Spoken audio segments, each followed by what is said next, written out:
Hello friends, कसे आहात तुम्ही सगळे? तुम्ही कधी या गोष्टीचा विचार केला आहे का की माझा खरा आनंद कशात आहे तो? नाही ना? बघा, आपल्याकडे ज्या वस्तू नसतात ना, त्या वस्तू मिळवण्यामध्ये आपला खरा आनंद असतो. म्हणजेच काय, की आपल्याकडे एखादी वस्तू नाही आहे, मग ती वस्तू जेव्हा माझ्याकडे येईल तेव्हा मी खरा आनंदी होणार असं मला वाटत असतं कायम.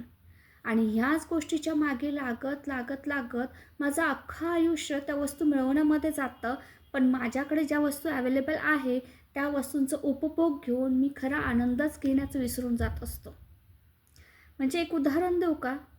सायकलवाल्याचा आनंद टू व्हीलरमध्ये असतो. टू व्हीलरवाल्याचा आनंद फोर व्हीलरमध्ये असतो.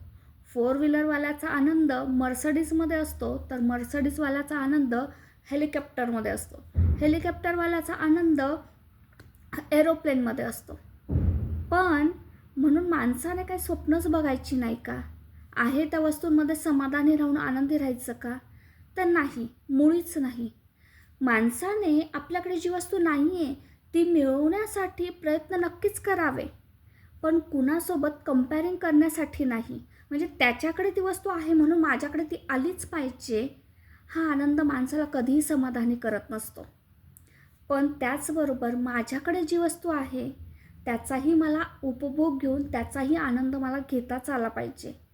म्हणजेच काय, की मला माझी स्वप्न आणि आत्ता असलेलं वास्तव्य ह्या दोघांमध्ये तारतम्य बसवून त्यात समाधानी आणि आनंदी राहता आलं पाहिजे. आणि जर तुम्हाला माझी गोष्ट पटली असेल तर प्लीज माझ्या चॅनलला सबस्क्राईब करा, माझ्या व्हिडिओला लाईक करा आणि माझी ही व्हिडिओ नक्कीच जास्तीत जास्त लोकांपर्यंत शेअर करा. Thank you so much.